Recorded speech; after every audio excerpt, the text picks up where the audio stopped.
Chapter 5 of Ziska by Marie Corelli. Read by Ilianthe. 10 minutes later, the larger number of dancers in the ballroom came to a sudden pause in their gyrations, and stood looking on in open-mouthed, reluctantly admiring wonderment at the exquisite waltz movements of the Princess Ziska as she floated past them in the arms of Gervase, who, as a Bedouin chief, was perhaps only acting his part aright when he held her to him with so passionate and close a grip, and gazed down upon her fair face with such a burning ardour in his eyes. Nothing in the dancing world was ever seen like the dancing of these two, nothing so languorously beautiful as the swaying grace of their well-matched figures, gliding to the music in as perfectly harmonious a measure as a bird's two wings beat to the pulsations of the air. People noticed that as the Princess danced, a tiny tinkling sound accompanied her every step, and the more curious observers, peeping downwards as she flew by, saw that she had kept to the details of ancient Egyptian costume so exactly that she even wore sandals, and that her feet, perfectly shaped and lovely as perfectly shaped and lovely hands, were bare save for the sandal ribbons which crossed them, and which were fastened with jewels.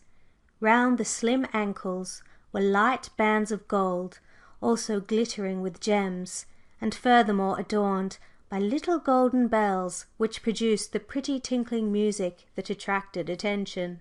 "What a delightful creature she is!" said Lady Fulkeward, settling her Duchess of Gainsborough hat on her powdered wig more becomingly, and smiling up in the face of Ross Courtney, who happened to be standing close by. "So sweetly unconventional. Everybody here thinks her improper. She may be, but I like her. I'm not a bit of a prude." Courtney smiled irreverently at this. Prudery and old Lady Fulkeward were indeed wide apart. Aloud he said: "I think whenever a woman is exceptionally beautiful, she generally gets reported as improper by her own sex, especially if she has a fascinating manner and dresses well." "So true!" and Lady Fulkeward simpered. "Exactly what I find wherever I go. Poor dear Ziska! She has to pay the penalty for captivating all you men in the way she does. I'm sure you have lost your heart to her quite as much as anybody else, haven't you?" Courtney reddened. "I don't think so," he answered. "I admire her very much, but I haven't lost my heart." "Naughty boy! Don't prevaricate!" And Lady Fulkeward smiled in the bewitching pearly manner her admirably made artificial teeth allowed her to do. "Every man in the hotel is in love with the Princess, and I'm sure I don't blame them. If I belonged to your sex, I should be in love with her too. As it is, I am in love with the new arrival, that glorious creature, Gervase. He is superb. He looks like an untamed savage. I adore handsome barbarians." "He's scarcely a barbarian, I think," said Courtney, with some amusement. "He's the great French artist, the lion of Paris, just now, only secondary to Sarah Bernhardt." "Artists are always barbarians," declared Lady Fulkeward enthusiastically. "They paint naughty people without any clothes on. They never have any idea of the time. They never keep their appointments, and they're always falling in love with the wrong person and getting into trouble, which is so nice of them. That's why I worship them all. They're so refreshingly unlike our set." Courtney raised his eyebrows inquiringly. "You know what I mean by our set," went on the vivacious old Gainsborough. "The aristocrats whose conversation is limited to the weather and scandal, and who are so frightfully dull. Dull! My dear Ross, you know how dull they are." "Well, upon my word, they are," admitted Courtney. "You are right there. I certainly agree with you." "I'm sure you do. They have no ideas. Now artists have ideas. They live on ideas and sentiment. Sentiment is such a beautiful thing, so charming. I believe that fierce-looking Gervase is a creature of sentiment, and how delightful that is!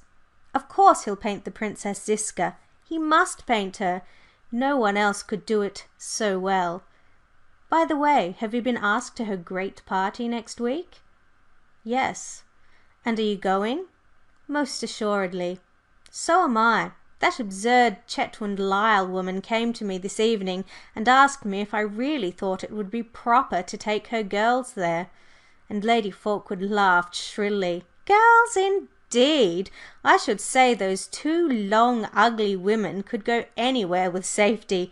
Do you consider the Princess a proper woman?" she asked, and I said, "Certainly as proper as you are." Courtney laughed outright, and began to think there was some fun in Lady Fulkeward. "By Jove, did you tell her that?" "I should think I did! Oh, I know a thing or two about the Chetwynd Lyles, but I keep my mouth shut till it suits me to open it. I said I was going, and then of course she said she would." "Naturally." And Courtney gave the answer vaguely, for the waltz was ended, and the Princess Ziska, on the arm of Gervase, was leaving the ball room. "She's going!" exclaimed Lady Fulkeward. "Dear creature! Excuse me, I must speak to her for a moment." And with a swish of her full skirts and a toss of her huge hat and feathers, the lively flirt of 60 tripped off with all the agility of 16, leaving Courtney to follow her or remain where he was, just as he chose. He hesitated, and during that undecided pause was joined by Dr. Maxwell Dean. "A very brilliant and interesting evening," said that individual, smiling complacently. "I don't remember any time when I've enjoyed myself so thoroughly." "Really, I shouldn't have thought you a man to care for fancy dress balls," said Courtney. "Shouldn't you? Ah, well, some fancy dress balls I might not care for, but this one has been highly productive of entertainment in every way, and several incidents connected with it have opened up to me a new vista of research, the possibilities of which are very interesting and remarkable." "Indeed," murmured Courtney indifferently, his eyes fixed on the slim, supple figure of the Princess Ziska as she slowly moved amid her circle of admirers out of the ball room, her golden skirts gleaming sun-like against the polished floor, and the jewels about her flashing in vivid points of light from the hem of her robe to the snake in her hair. "Yes," continued the Doctor, smiling and rubbing his hands, "I think I have got the clue to a very interesting problem. But I see you were absorbed, and no wonder. A charming woman, the Princess Ziska. Charming. Do you believe in ghosts?" This question was put with such unexpected abruptness that Courtney was quite taken aback. "Ghosts?" he echoed. "No, I cannot say I do. I have never seen one, and I have never heard of one that did not turn out a bogus." "Oh, I don't mean the usual sort of ghost," said the Doctor, drawing his shelving brows together in a meditative knot of criss-cross lines over his small, speculative eyes. "The ghost that is common to Scotch castles and English manor houses, and that appears in an orthodox night-gown, sighs, screams, rattles chains, and bangs doors ad libitum. No, no, that kind of ghost is composed of indigestion, aided by rats and a gust of wind. No, when I say ghosts, I mean ghosts. Ghosts that do not need the midnight hour to evolve themselves into being, and that by no means vanish at cock-crow. My ghosts are those that move about among us in social intercourse for days, months, sometimes years, according to their several missions. Ghosts that talk to us, imitate our customs and ways, shake hands with us, laugh and dance with us, and altogether comport themselves like human beings. Those are my kind of ghosts. Scientific ghosts. There are hundreds, aye, perhaps thousands of them in the world at this very moment." An uncomfortable shudder ran through Courtney's veins. The Doctor's manner seemed peculiar and uncanny. "By Jove, I hope not!" he involuntarily exclaimed. "The orthodox ghost is an infinitely better arrangement. One at least knows what to expect. but a scientific ghost that moves about in society, resembling ourselves in every respect, appearing to be actually human, and yet having no humanity at all in its composition, is a terrific notion indeed. You don't mean to say you believe in the possibility of such an appalling creature?" "I not only believe it," answered the Doctor composedly, "I know it." Here the band crashed out "God Save the Queen," which, as a witty Italian once remarked, is the de profundis of every English festivity. "But God bless my soul," began Courtney. "No, don't say that," urged the Doctor. "Say 'God Save the Queen.' It's more British." "Bother 'God Save the Queen'!" exclaimed Courtney impatiently. "Look here, you don't mean it seriously, do you?" "I always mean everything seriously," said Dr. Dean, "even my jokes." "Now come, no nonsense, Doctor!" And Courtney, taking his arm, led him towards one of the windows opening out to the moonlit garden. "Can you, as an honest man, assure me in sober earnest that there are scientific ghosts of the nature you describe?" The little Doctor surveyed the scenery, glanced up at the moon, and then at his companion's pleasant but not very intelligent face. "I would rather not discuss the matter," he said at last, with some brusqueness. "There are certain subjects connected with psychic phenomena on which it is best to be silent. Besides, what interest can such things have for you? You are a sportsman. Keep to your big game, and leave ghost hunting to me." "That is not a fair answer to my question," said Courtney. "I'm sure I don't want to interfere with your researches in any way. I only want to know if it is a fact that ghosts exist, and that they are really of such a nature as to deserve the term scientific." Dr. Dean was silent a moment. Then, stretching out his small, thin hand, he pointed to the clear sky where the stars were almost lost to sight in the brilliance of the moon. "Look out there," he said, his voice thrilling with sudden and solemn fervor. "There in the limitless ether move millions of universes, vast creations which our finite brains cannot estimate without reeling, enormous forces always at work, in the mighty movements of which our earth is nothing more than a grain of sand. Yet far more marvellous than their size or number is the mathematical exactitude of their proportions, the minute perfection of their balance, the exquisite precision with which every one part is fitted to another part, not a pin's point awry, not a hair's breadth astray. Well, the same exactitude which rules the formation and working of matter controls the formation and working of spirit, and this is why I know that ghosts exist, and moreover that we are compelled by the laws of the phenomena surrounding us to meet them every day." "I confess I do not follow you at all," said Courtney, bewildered. "No," and Dr. Dean smiled curiously. "I have perhaps expressed myself obscurely, yet I am generally considered a clear exponent.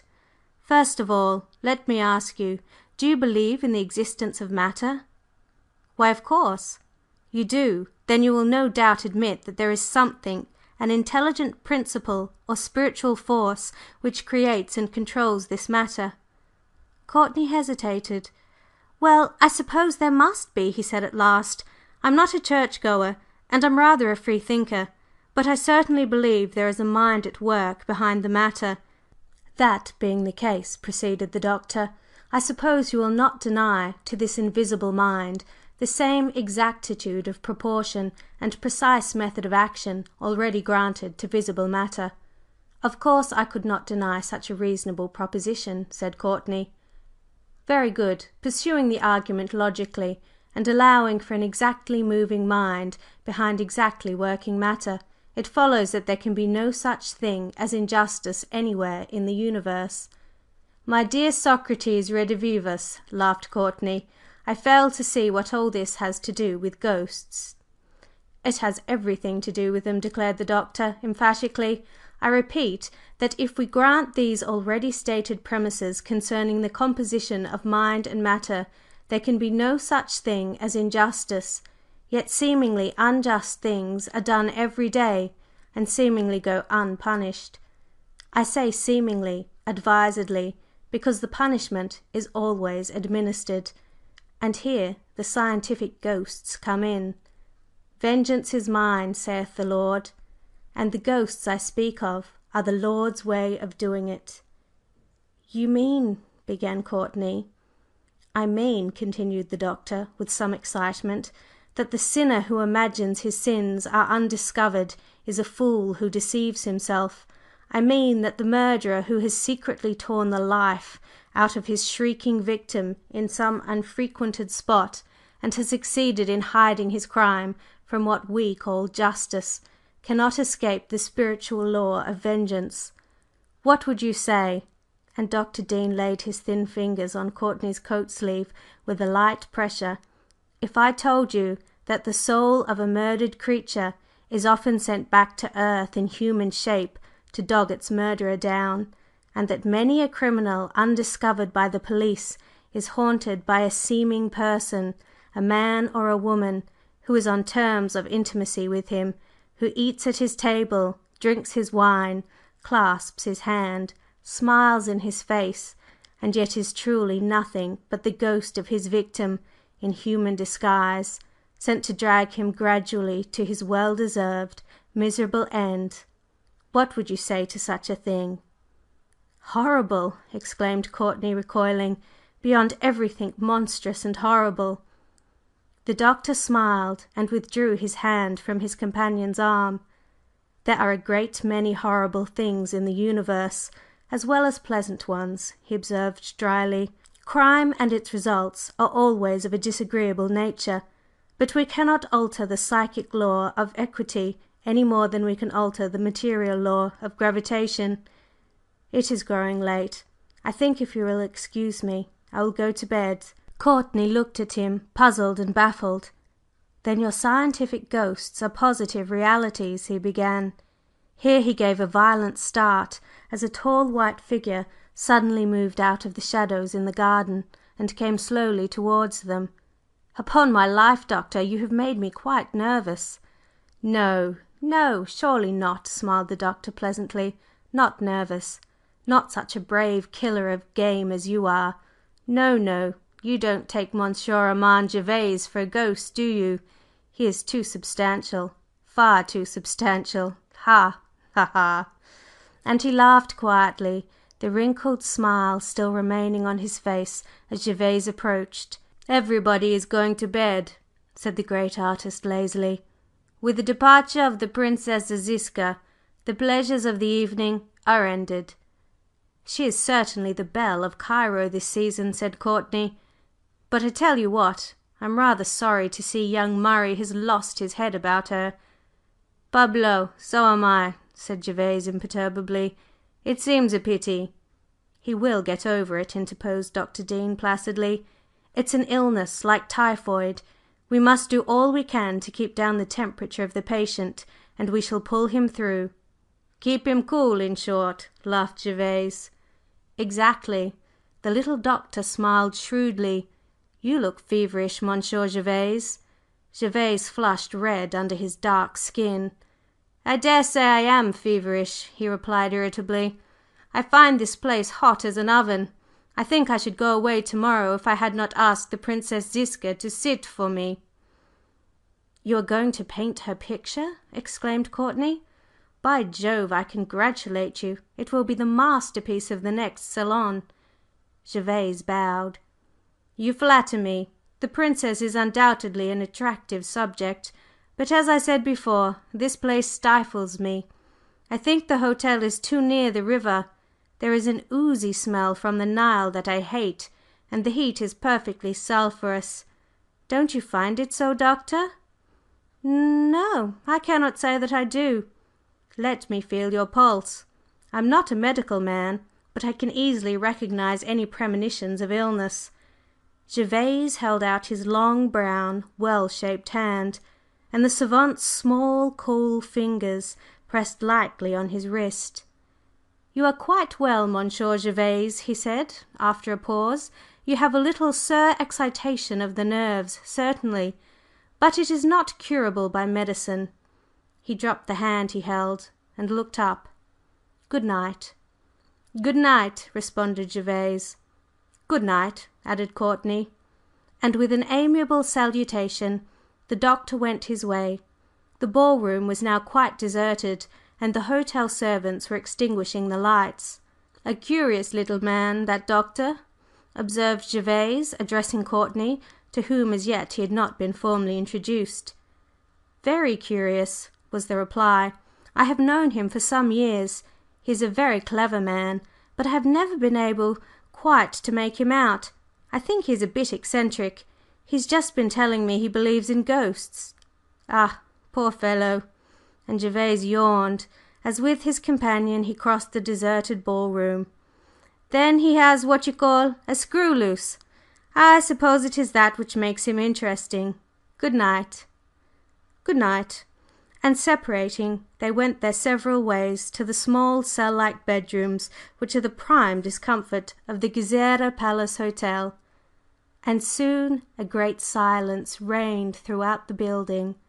All Cairo slept, save where at an open lattice window the moon shone full on a face upturned to her silver radiance, the white watchful face and dark sleepless eyes of the Princess Ziska. End of chapter 5.